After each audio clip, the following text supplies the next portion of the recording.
So I believe in the next 5 years, consumer revenue is going to play a very big role. But the organization need to prepare for it. Really, what a YouTube is now accused of doing, or a Facebook is now accused of doing, is creating those echo chambers where if you have a certain thought process bias, it'll end up just reinforcing that by whatever additional exposure is being given. That is where journalism comes into the picture. Because Inkl was working with more than 100 premium publishers around the world, we first started understanding which is a publisher which is most popular with our audience. So is it New York Times, is it Financial Times, or is it someone else?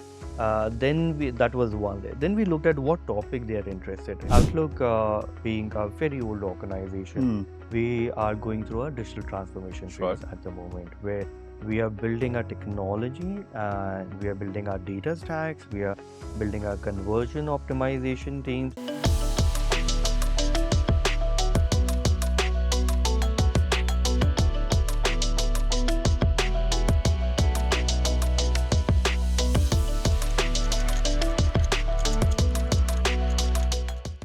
So today's conversation with Udit is all about the media landscape and how content ecosystems monetize across different lines of business. He's a digital strategy and growth guy who spent a meaningful amount of time across the world in Singapore and Australia working with fairly mature practices on really monetizing content via subscriptions, via advertising, and via other means. So here what he's talking about is the whole journey of transformation, how investments in CDP and customer profiling will become very valuable for the company. So if you're a media industry professional who really wants to understand the path to transformation, to incremental ROI, to showing value to management before they commit to a larger investment, here's a conversation to go to. Thank you so much for joining us, Udit. Great to be having you here. It's a pleasure. Awesome. So maybe just as a starting point, Udit, would be very helpful to understand your professional journey a little bit and how you've ended up where you've ended up. So I've been in media for more than a decade now. In the last more than a decade, I've worked with publishers, I've worked with agencies, then I've worked with brands, all three sides of the table. And with brands, I've worked with brands like Vidopia, which was founded by a Stanford alumni. I worked with Hindustan Times, leading their analytics. Then worked with Condé Nast, where I established the digital analytics division. Then worked with MediaCorp in Singapore. Then went to Australia, worked with Inkl there. And then came back to India and started working with Outlook. So I can see analytics as a bit of a recurring theme, and then there's a lot of numbers to your work stream in general. I think in my entire career, I've worked at the intersection of analytics, product marketing, and strategy.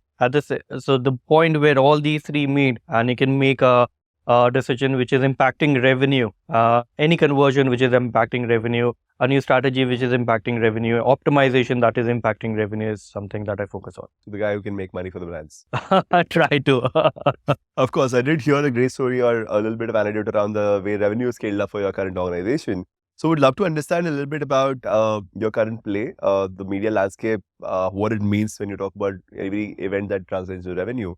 Just help us understand this whole media landscape a little bit, how user engagement works, how much role content and depth and editorial side of things play. So within the content landscape, there are a couple of revenue streams. One revenue stream is through ad-based revenue. Second is subscription. Third is affiliate revenue. Fourth is branded content, brand solution, etc. So on and so forth. But these 4-5 are the main revenue stream for any publisher in the world.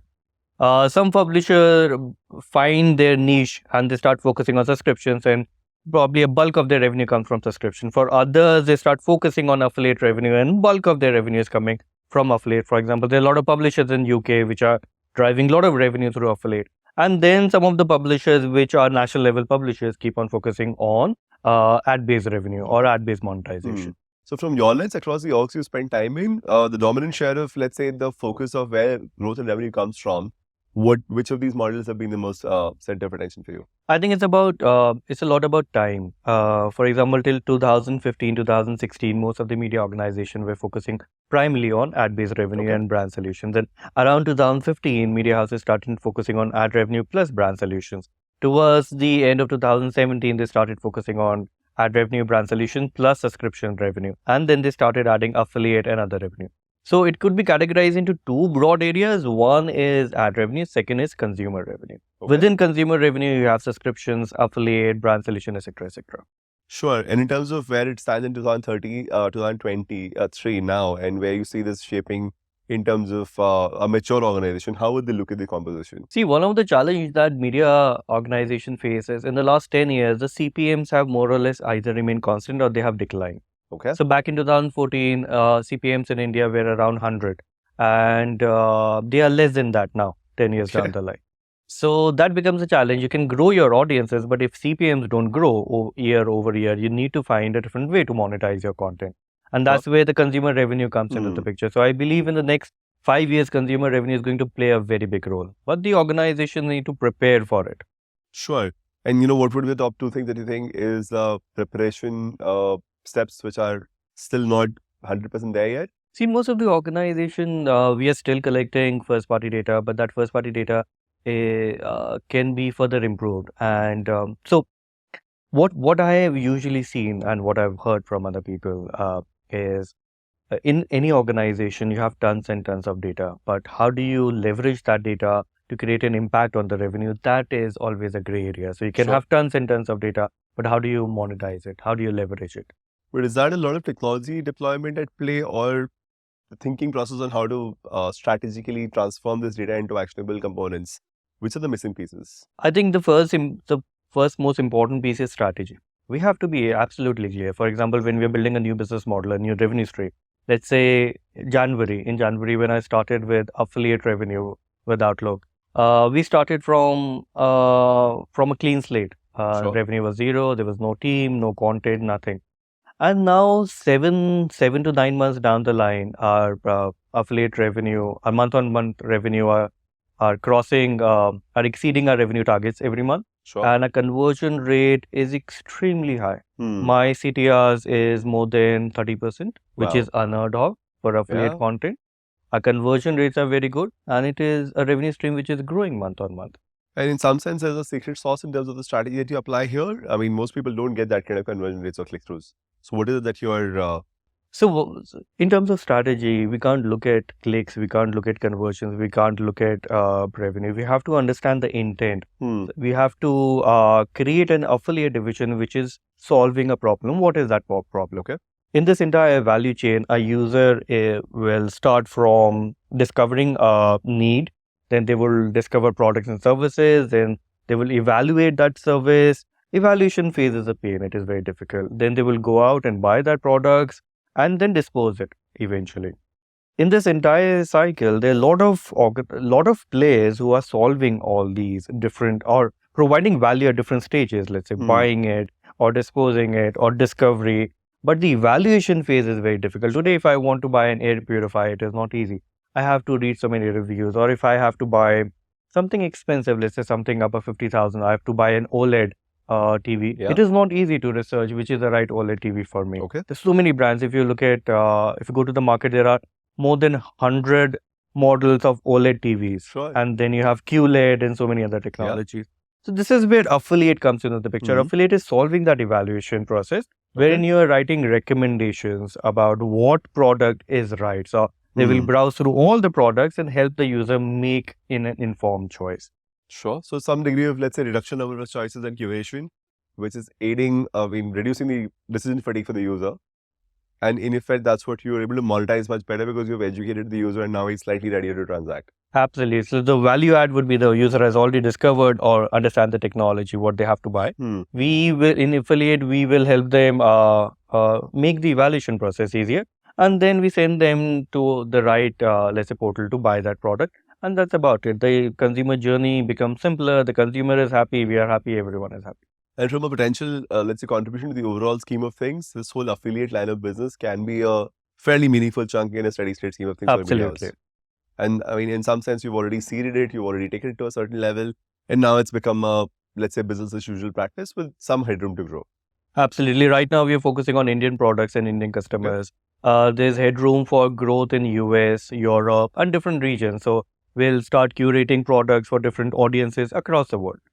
Sure. So, just alongside this, when we speak about the whole content at the center of everything, this is affiliate, which is obviously a layer on top of what you already produced from an editorial side of things.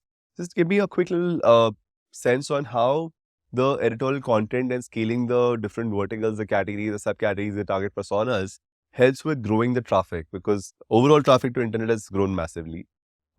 Your share of that traffic, how does it look? in terms of growth there? And what are the key levers of driving traffic growth purely? So when we focus on growing traffic, then we would link it to the ad revenue model. Okay. Because consumer revenue is more about optimization and conversion. In traffic growth, there are different levers. Today, 80 to 90% of traffic for publishers come from Google search. Okay. There was a time back in 2017, 2016, wherein a huge chunk of traffic used to come from social. Today, all that has changed.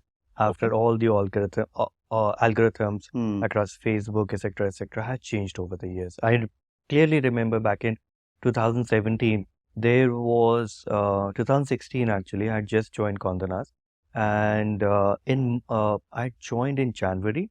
By May, Facebook started tweaking their algorithm. Okay. And traffic started declining. And the question is, what can we do now? Facebook didn't want structurally traffic to go out of its platform, so they would deprioritize everything that's sending traffic. So that is a year when around in November, Facebook did a PR saying that now they have prioritized friends and family posts over other content. So the impact of that algorithm change was visible as early as May for publishers. Okay. So that's when we had to up the game. And in order to grow the traffic, we had to understand how to make our content relevant on the social. Sure. Or how to make it relevant for the user on the social media platform. So more social sharing should happen, and that's what will continue to drive traffic. One of the insight which I found was users have a pattern when they're consuming content on social. For example, in the morning before 12 p.m., they would read about horoscope stories. And this is primarily for females. Sure, and I was looking at Vogue content. So they would read about horoscope stories. Towards the afternoon, they would explore more about beauty, makeup, etc., etc. Later half of the day, which is between 4 p.m. to 7 p.m., they would read about parties and what is happening in the city.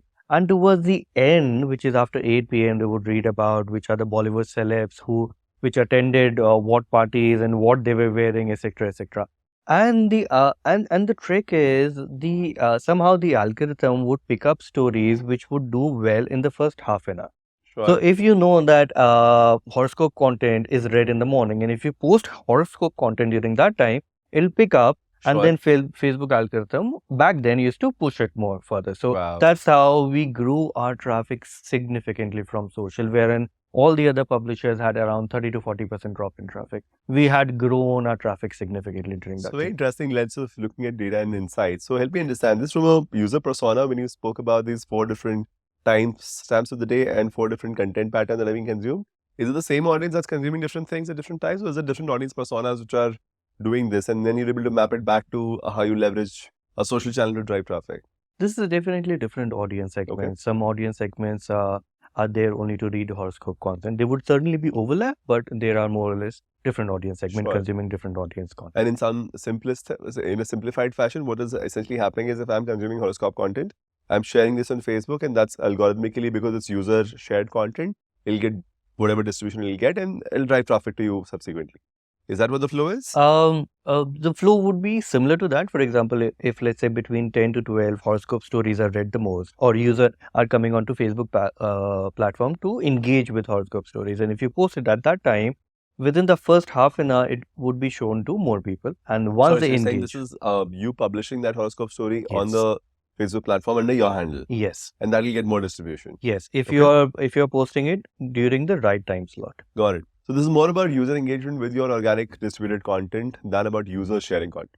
Yes. Yes. Creating a calendar, a social media calendar, which is making the content more relevant for the user when they want to consume the right content. The time of the day lens on the content itself becomes relevant.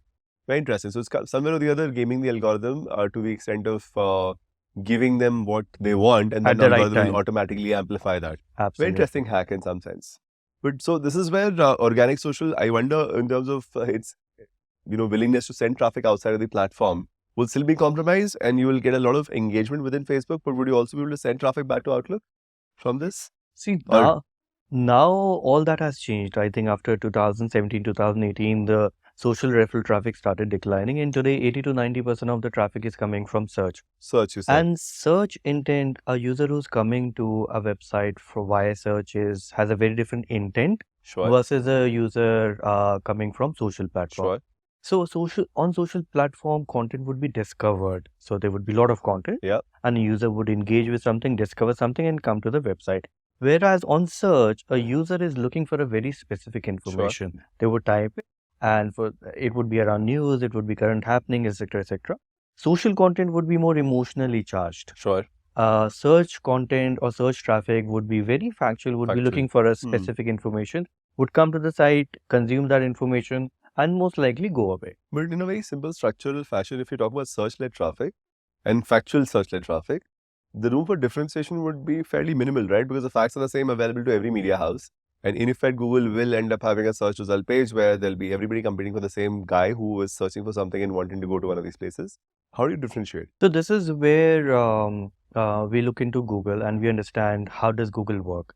And Google obviously want to create more value for the user, improve the experience. The way they are doing it is through EEAT guidelines, wherein they prioritize content which has a content of publishers which have more experience, expertise, authority, trust, etc. Okay. So how do you build on these things? EEAT, you said. EEAT, yes. Okay. Experience? Expertise, authority, and trust. Got it. And so how do you build these things and how do you make the content more relevant? For example, let's say how will Google decide which content to rank when they have 500 content pieces on the same topic, on the same query? That's where a couple of things come into the picture. One is domain authority.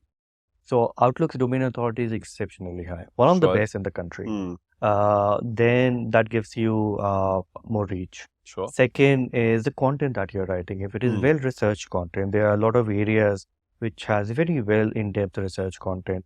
Then user would come to your website, and the time then they spend on the website would play a big role in telling Google, okay, this is a site which has experience, the right quality, or which so has the right ultimately quality. results in better page rank overall. Absolutely. But isn't content in this world very ephemeral now? Because whatever is written today will be only useful for the next few hours, maybe a day or two.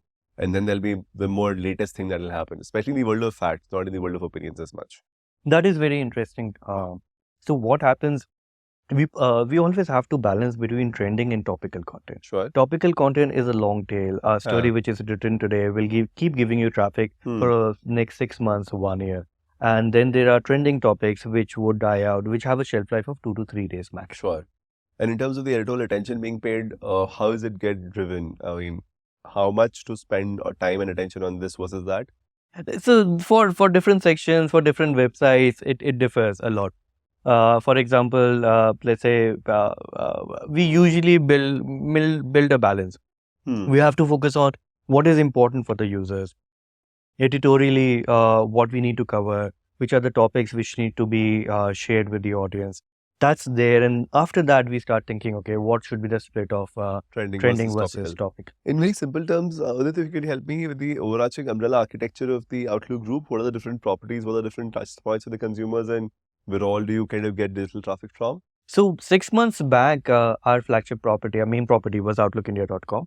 Now we have outlookindia.com. Then we have, for business, we have Outlook Business. Then we have travel, Outlook Traveler. We also have startup, focusing on startups. We have Outlook Hindi, and then we have Outlook Money, and we are launching new properties, more and more properties. And these are all completely disjoint properties, or are these sections within a larger umbrella? Some of them are independent properties and some of them are joint. For example, Outlook Traveler is a new domain altogether, whereas right now Outlook Business is a subdomain within Outlook India. Sure. Retirement is a subdomain within Outlook India right now. Retirement is something that we are focusing on right now, which is creating a community of people who can focus on retirement, everything to do with retirement, starting from planning for retirement, health after getting retired, assisted care living, everything in that gamut. So there's enough room for depth across each of these verticals, but there would also be a substantial room for cross-pollination in terms of people who've come in for this would also be interested in this kind of spaces. So what is the rationale behind keeping some of these in isolation versus some of them as a part of the larger umbrella? So one of the, eventually we have to build all the properties and they have to be built independently of each other. And there will certainly be some cross-pollination pollination happening. For example, a user who's coming to read business content would also be interested in travel content or news content. and we can collect first-party data, collect their email IDs, and understand if they're interested in different newsletters. Sure. So that is where cross-pollination will happen. But right now, I think Outlook, being a very old organization, we are going through a digital transformation phase at the moment, where we are building our technology and we are building our data stacks, we are building our conversion optimization teams. Everything is done. A lot has changed in the last 2 years for us. Very interesting. And that brings me to this whole question of when you were brought in, the mandate was to actually drive this whole technology transformation. And I'd love to double click a little bit on the experience you had with Inkl before this. I think you were talking about it offline. Tell us about what Inkl did and what was your role and how does this play out? So Inkl is a innovative startup based out of Australia, Melbourne, and it is one of the very few companies who have a subscription first model. They monetize content only through subscriptions. They don't have ad revenue or any other revenue. They believe content should not have ads. Okay. News should not have ads. Journalism should be prioritized and it should be monetized through a subscription. People should pay for content. Sure, the user centricity of the content will always be higher when it's subscription. And the bar of quality will also have to be maintained much higher because that's your bread and butter. Absolutely. Sure. So will this manifest in terms of how you go about the content, let's say, creation? Sure, there's a lot of editorial quality being controlled. But from a content monetization and engagement lens and selling subscription lens, free to paid, sachets, short format, long form, like 3 months versus 1 year, what was the play looking like? So we did a lot of studies. I think when I joined Inkl, it was not profitable back then. And what's exciting is in just 2 years, we were able to turn around the company and make it profitable for the first time in 7 years. And how did we do it? What did we learn in these 2 years? And how did we convert that learnings into something meaningful, which could generate more revenue for us? And that was one of the strategies that we started was a modification of AA strategy, which is our framework, which is you look at the entire journey starting from acquiring the customers to engaging, activating them, engaging them, converting them into paying members and retaining them. Okay, that's your AARR model. Yeah, a modification of AARR model. And so when you look at this framework, then you start asking, okay, how do I acquire customers who are more profitable? So rather than looking at, let's say, CTRs or let's say conversion rate, we look at customer lifetime value of the users, and we prioritize the channels which are driving higher customer lifetime value. In some sense, there are different channels acquiring different kinds of customers. You're not looking at pure CTR-based optimization, but looking at which kind of customers are being acquired, what their lifetime value looks like. So if I were to just draw a simplified example, an Outlook traveler customer might just be more valuable to you than your normal Outlook customer, and that's what you'll try to optimize towards. Absolutely. Let's say if there's a campaign which we are running, which is giving us probably a very high conversion rate, but those users don't end up paying for subscription. Then we don't prioritize it. We were prioritizing users, probably channels or campaigns which are driving probably less customers, but we have a very high conversion rate. Sure. So the optimization ends up going slightly more deep in terms of the business metrics. Absolutely. So that's acquisition. Then activation. We realized that more than 60% of the customers back then, or 60% of user who downloaded the app, uninstalled it in one day.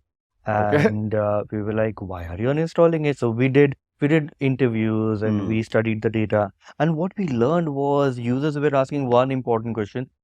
Content is free, news is free, why should I pay for it? And this is a paid app, let me uninstall it. Now how do we tackle this question? And they are not even asking you. You can't communicate to them. So the way we tackle the second step was we started with the welcome series. In welcome series, we identified key questions which users have when they're installing a new app for news. And one of the questions was, why should you pay for news? Why paid news is important? What is different about Inkl, etc., etc. So all the questions which a user had while installing an app were answered in that welcome series. And in order to prevent information overload, we used to send one email every single day for the first 7 days. So welcome series is primarily on email after the app has been installed, and this is going to include the education of why should you be willing to pay for content. Absolutely. And the engagement with this content was meaningful, the welcome series. And what was the impact in terms of your uninstall rates? So users who engage with the welcome series had more than 2 times the conversion rate compared to the users who did not engage with the welcome Sure. series. And what's interesting is we created a unified journey wherein the same message was sent through email, through the app, push notification, and there was a story in the app also. So when you install the app, the first story would be welcome series. And what's interesting is if you read welcome series, the first question in the welcome series in the app, you will not get an email. Sure. So if somebody's already engaged on one channel, you don't have to bombard them, but Absolutely. they've missed it at one place, you might as well just make sure it's reinforced to other channels. Absolutely. And this automatically helps with making sure the message is getting across. And if the message has gotten across, you're seeing the conversion rates translate into much better. Absolutely. And this is where the first hack, so to speak, of making sure the activation is happening properly Yeah. is working out okay. You spoke about a larger framework, so Yeah. I'm curious what are the other components? And then the engagement. Now the question is, we saw a lot of engagement. So we wanted to understand how to grow the engagement, and one of our growth channel was newsletter. So we had a huge database of dormant customers. Sure. Now, how do we activate these customers? So we would send them a newsletter to activate them, but they would read one story and go away. Sure. Sometimes users would read 1 or 2 stories and then go away and not come back for weeks. So we wanted to understand what is happening. That's where we started understanding what content is relevant for which audience. And we started the usual process of segmentation and sending a relevant push notification, optimizing content, let's say optimizing content within the app based on user segments, user preference, etc. That helped us boost our engagement. You know, when you use the word segmentation, typically this would be based on some sort of behaviors or preferences of content consumption. Or how do you look at this whole world of segmentation? Because it can be quite complicated and potentially fragmented. Because like you were just mentioning, the moment you slice and dice across 4 parameters, now you suddenly have 4 into 4 into 4, that many segments created, right? And that becomes hard to action as well as hard to have a size on. So what was the segmentation play here? So this is interesting because Inkl was working with more than 100 premium publishers around the world. We first started understanding which is a publisher which is most popular with our audience. Okay. So is it New York Times, is it Financial Times, or is it someone else? That was one way. Then we looked at what topic they are interested in. And because we had a proprietary technology to understand the content, we could also understand if users are focusing on left-leaning content, right-leaning content, or something in between. So we always focus on maintaining a balanced news. We don't want to be serving more left-leaning content or right-leaning content. So how do we build that balance? Using these 3 to 4 filters and understanding the user behavior, we were able to improve the engagement rates. All right. So this would then come fairly segmented from a lens of left-leaning would get that, this guy would get that, and people will get kind of content they were gravitating towards. Something like, so someone who's reading more of left-leaning content would get something in between or something more of right-leaning so that they explore the entire spectrum. And someone who's reading more of right-leaning publishers and right-leaning content, then they would get content in push notification, which is showing them a different point of view. But isn't that a little counterintuitive? Because typically what a YouTube is now accused of doing or a Facebook is now accused of doing is creating those echo chambers where if you have a certain thought process bias, it'll end up just reinforcing that by whatever additional exposure is being given. That is where journalism comes into the picture. We have to break those echo chambers. We have to break those biases. We have to show the entire spectrum to users and not create knowledge bubbles or echo chambers. You know, in some sense that would be a little, let's say, editorially it's a great stance to take.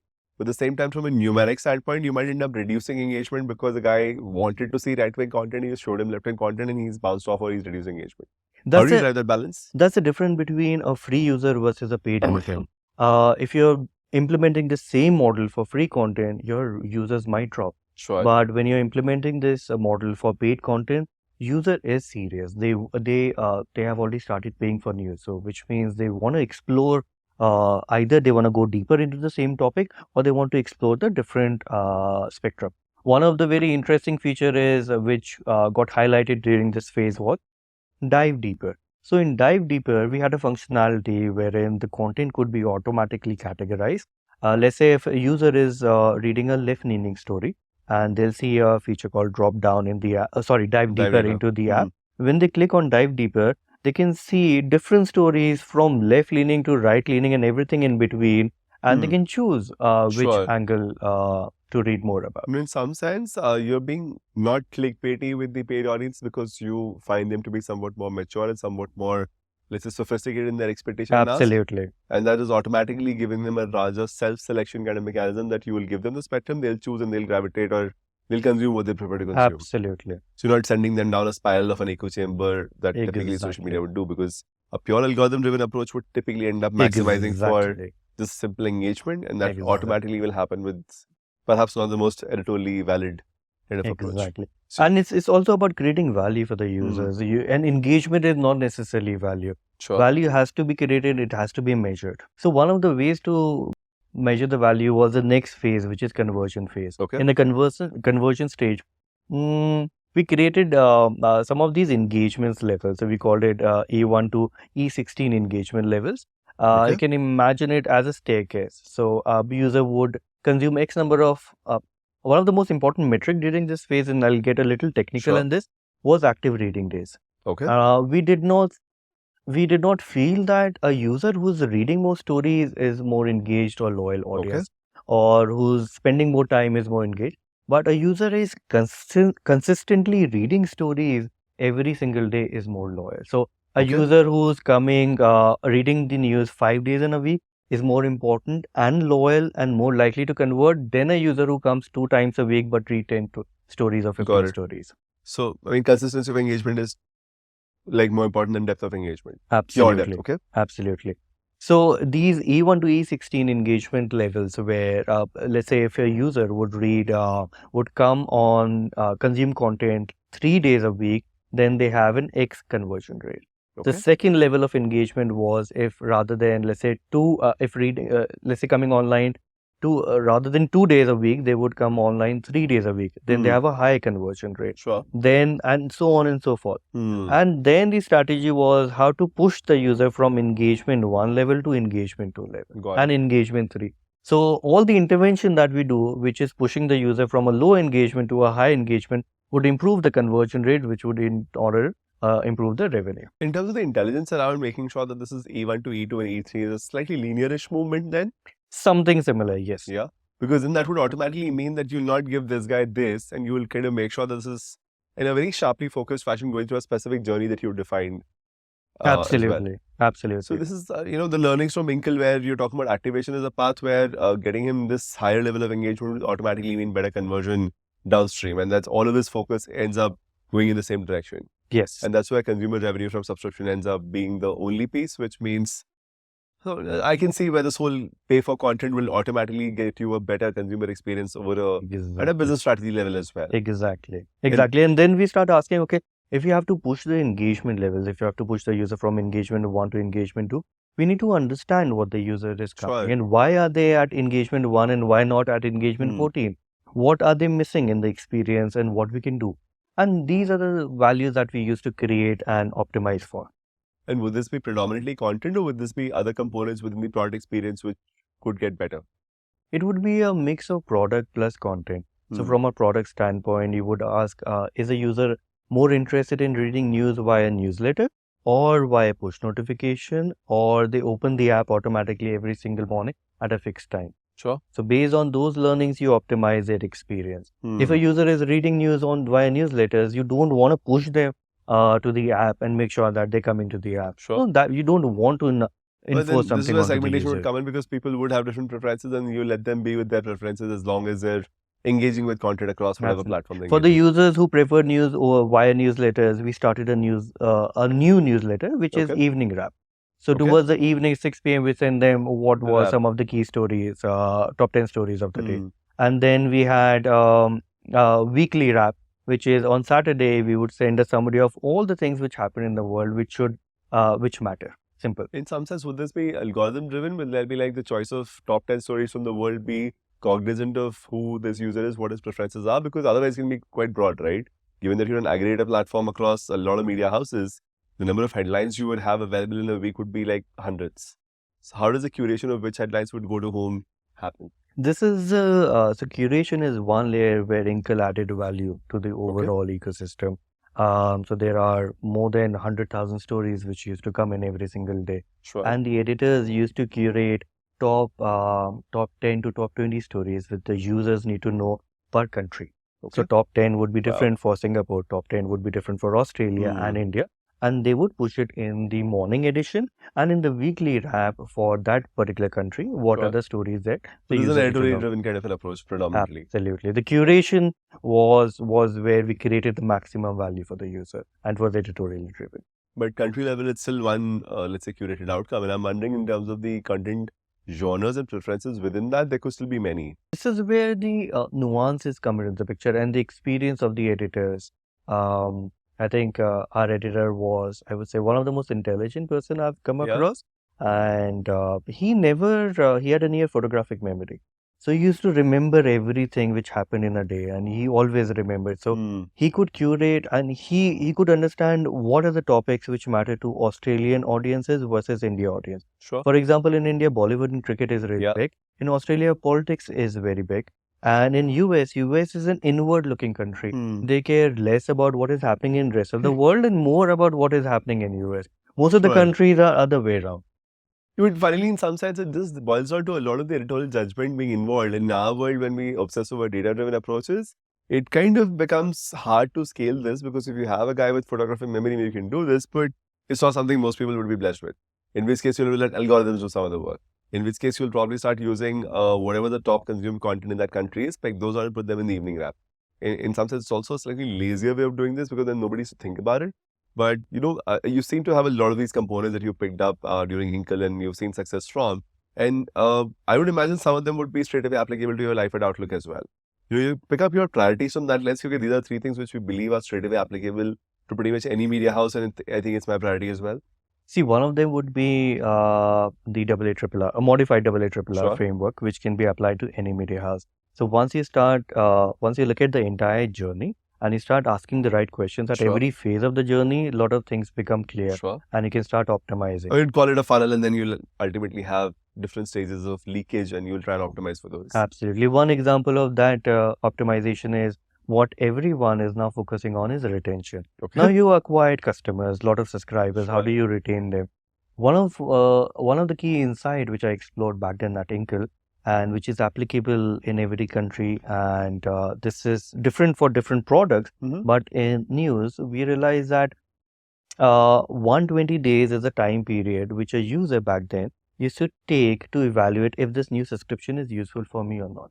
120 days to decide about the subscription, okay? So in 120 days, they'll evaluate, and if they don't find it valuable, they would churn.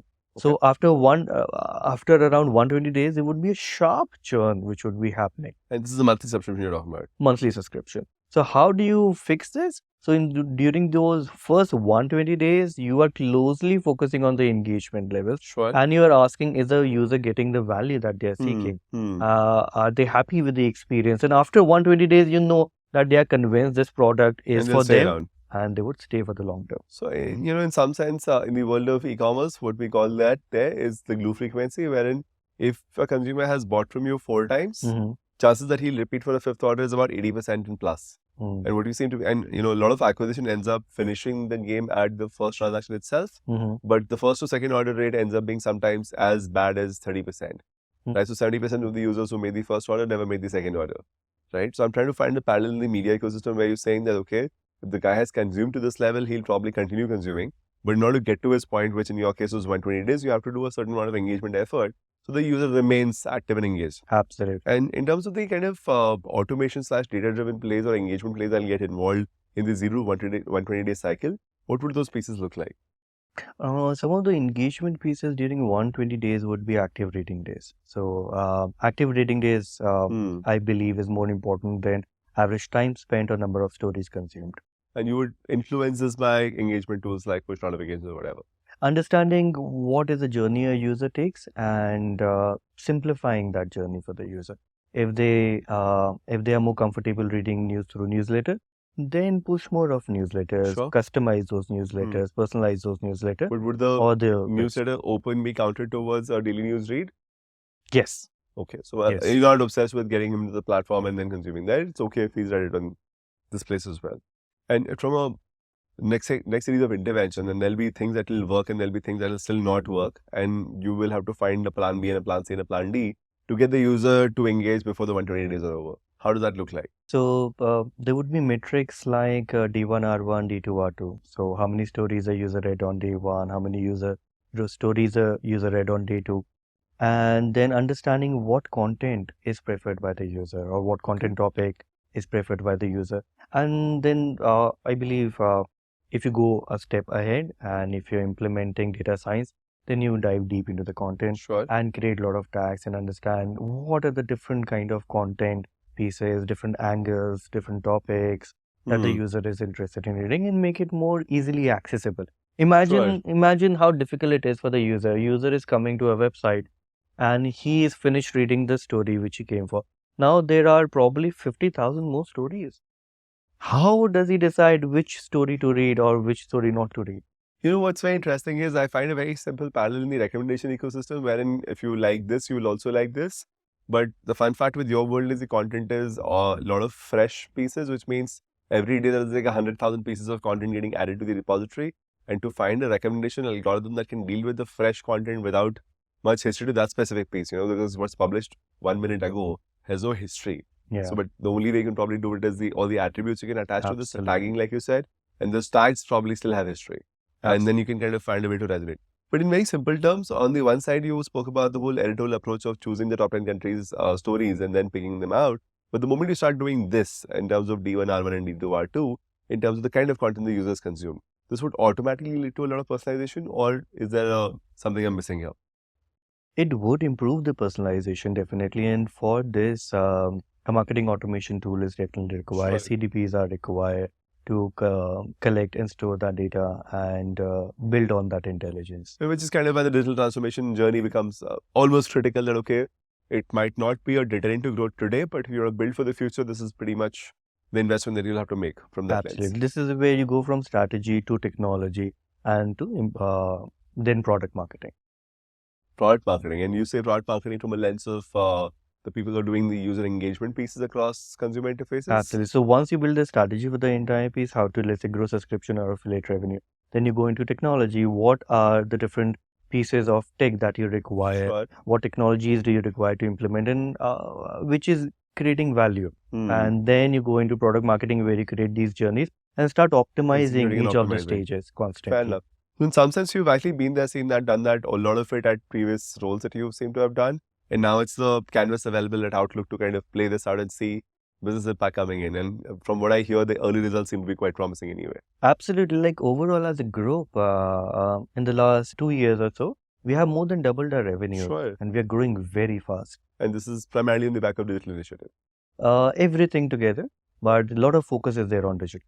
The media ecosystem, as well as generally legacy companies which have been around for a long time, are not known to be the tech savviest of the lot, right? They take their time to build up a view, and the need to change is not as urgently felt sometimes as some of the digital native ecosystems. So in that world, now you've come in from an Inkl kind of background and with certain amount of mandate on revenue and growth, and you're prepared to make the investments in the CDPs and the technology stacks and all, and you have a very clear business case around it. Help us understand, how do you navigate the business case and the ROI play? Because it can't be one large project will go on for multiple years and eventually start to deliver value. You might want to start doing something which shows outcomes sooner. How do you navigate this from an org and change management point of view? So Outlook as an organization is focusing a lot on technology. And as part of digital transformation, technology is the most important piece. We're rapidly expanding our technology team, our data teams, and all the other support teams. And our next step is to, let's say, when we're focusing on bringing more data intelligence, bringing more technological advance, let's say more tools which is able to understand the user journey, which is able to build user segments and user intelligence. One of the use case is in order to connect the tool or the capability with ROI is to create a business model before we start and understand that business model really well. At what point are we going to reach break even, and how we are going to create more value and more revenue? So let's say one of the use case would be for recommendation engine. Now, when we right now I'm focusing on how to improve the recommendation. If a user is coming to my website, is the next story which is served to the user relevant or not relevant? How relevant it is, and how to improve that relevance. So if I bring a new technology to improve the relevance, then I would measure what are the incremental page views, what kind of repeat visitors am I getting because of that, and then see what is the impact on revenue, and Sure. then say, okay, is the technology cost justified or not? Incremental values getting justified. And while of course this is a recommendation piece, but when you look at stuff like a CDP where the data needs to get unified to start with, because all the different properties are there, the amount of time it takes to make something like that happen and translate that into value can sometimes be a little longer than what your teams are prepared for, because I don't know, the patience levels are there. The conviction seems to be in place because you're getting all these people together. There's already a upfront clarity that this needs to happen. There's no two ways about it. But when it comes to some of these investments, it becomes a topic where you want to see results before you put in a lot more capital there. Right? So how do you navigate that piece? So I think that's where we take one step at a time. When we are implementing, let's say, exploring a CDP, then we are very clear about what is the value we'll get from CDP and at what phase. If it is a very long phase, I mean, if it takes several months to realize that value, we would probably start with a POC and see what is the uplift in conversion rate, what is the uplift in subscribers, etc., and do a projection for the next 6 months based on the data that we have for that 1 to 2 months. And in some sense, would you also, let's say, articulate the value delivery outcome framework? Okay, these are 20 things we want to do with the CDP, and that's how that will translate into incremental business value. Because what tends to happen a lot of times is people go into technology shopping mode without necessarily knowing what they plan to do with it. So in your world, how does that balance out? So for us, and especially for Outlook, we thoroughly evaluate every step that we're doing. We have a proper strategy in place. We have a proper, a very thoughtful business model around it. And every new initiative is properly scrutinized. Are we going to deliver value or not? So let's say with the CDP, we've been having that conversation for a while now internally, and we're trying to understand how are we going to leverage a CDP, and if we require a CDP or not. Do we need to build it in-house? Do we need to buy it from somewhere else, etc., etc.? So some of the use case of CDPs is, one, we'll get better segmentation. We can collect more better first-party data about the audience and improve our CPMs. Second would be to build a case for subscriptions, where if we understand our users better, we can improve our conversion rate. Then the third use case is affiliate. How if we have more intelligence about what products and services users are interested in, we can improve our recommendation and improve the value that we are creating for the users. Would you consider breaking these three things down into three phases to say that, okay, I'm going to apply CDP, whatever that cost structure is, let's break it down into three pieces as well, and say, okay, let's do 1, see ROI, then do 2 and see ROI, and then do 3, see ROI? Or, because, in some sense, the ticket sizes of these things can sometimes be a bit of a question mark to say, okay, this is asking for a lot of investment. Let me break this down, show some ROI, and then go incremental. Absolutely. We would always take one step at a time and see if you're getting the value or not. Fair enough. So from a, that says something about the technology lens, while of course it's a mandate and conviction to go towards that direction, you will take carefully measured steps and be mindful of ROI at all points of time. And, the other lens that applies, on the one side, you have this whole technology-driven play. On the other side, you've had a editorially driven, content-led organization where there's a strong philosophy of how to approach some of these things, right? You also took a stance around not making more echo chambers, but actually having a more balanced view. But you said that for paid users and not necessarily for free users. So in the evolved ecosystem, in your impression, how does this balance between editorial play versus algorithmic play out? For media organization, and especially Outlook, there's a layer of editorial curation that we have. For example, a user would discover a story on Google, come to our website, read that content, and then the next content which is recommended to the user is either can be driven by algorithm, or it can be driven by the editor, or there can be a blended approach. So we are focusing on the blended approach, where we do not leave it to the algorithm entirely. And the editors and journalists have control over what story that they are reading or what story we are recommending to them. And I feel that's a very important step. We can't leave everything to the algorithm, and it is not scalable if, let's say, editors are controlling everything on their own. Even one person or one team is able to curate for the entire audience. So that, you made a statement around the blend in terms of editorial versus algorithmic, which is fairly a right thing to say or right thing to do as well, but it's a lot more complicated than it sounds, right? So can you please double click on that for us? So there's some examples of that, how that blended approach is made into a reality to improve the experience. One example is New York Times, which I like.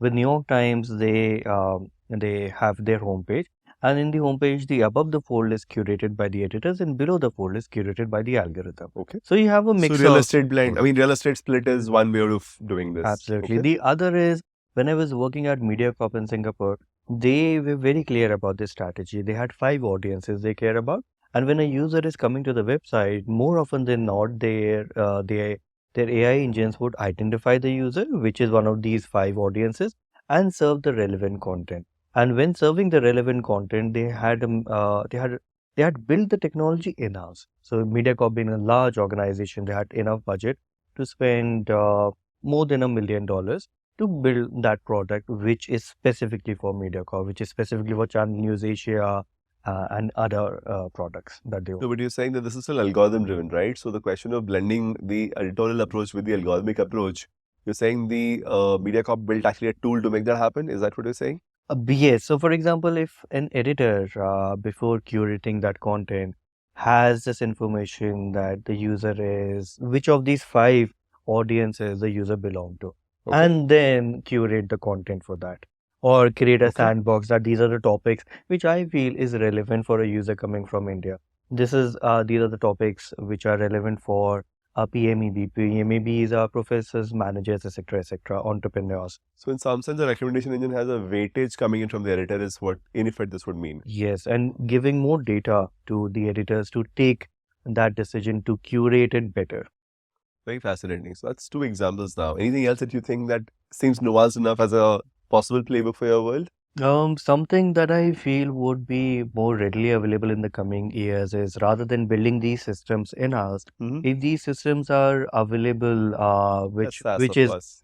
which is plug and play, which has these nuances inbuilt in it, Sure. which can be easily customized by the publisher, and with conversational AI taking center stage, I believe very soon we'll have scalable and well-baked products which can just be plug and play and help create more value for everyone in the ecosystem. Fair enough. You know what's fun is that I see a very interesting parallel in the fashion e-commerce ecosystem. Because when they publish their email newsletters, they have a similar challenge of how far do we let algorithms determine how the content should look like and how far should the brand guidelines as well as the the fashion statement and the position you want to make should determine how the mail looks. And in fact, I would probably quote this New York Times example in terms of real estate list to some of those guys that, okay, have your first half like this, have your second half like this. That's excellent. Yeah. You know, you used a concept in between your part around CDP where the customer segmentation with first party data getting richer is of value from a CPM lens. Could you double click on this a little bit? At the moment, the data that is collected about the user is demographic data or location data. And with CDPs, we can collect more contextual information, what topics they're interested in. We can look into, collect more, have a deeper understanding about what products and services they are buying by nudging the user at different point in the user journey to understand what are the user profiles, what income groups they have, etc. And these require intervention in the user journey. So we first need to uniquely identify a user across different sessions and then nudge the user to give more and more information. Or our systems have to be more intelligent to collect as much information as possible to improve the user journey, at the same time create more value for the user. So in some sense, this would mean that some amount of explicit questions being asked to the users and some amount of implicit interpretation of what the users already told you to create a deeper user profile. And would this automatically mean better targeting abilities for the advertisers and hence higher CPMs? Is that the lens? Absolutely. Sure. So from a media publication lens, of course, the CPMs, since you said, have either stagnated or come down. The path to, let's say, taking them back to a higher number or taking them to a newer number that's still possible will end up through better targeting and better segmentation, and which is where a CDP is your, let's say, path to get there. It is absolutely crucial. So we have to, every organization has to collect first party data, enrich that first party data in order to create more value for the advertisers, for the customers, and everyone in the ecosystem. Very cool, Udit. So, well, 2x in 2 years, and I guess 3x in the next 2 years is the ambition for the Outlook Group. It is very aggressive, and we will achieve it. All the best with that. Thank you so much for joining us today. It was a pleasure. Thank you for inviting me.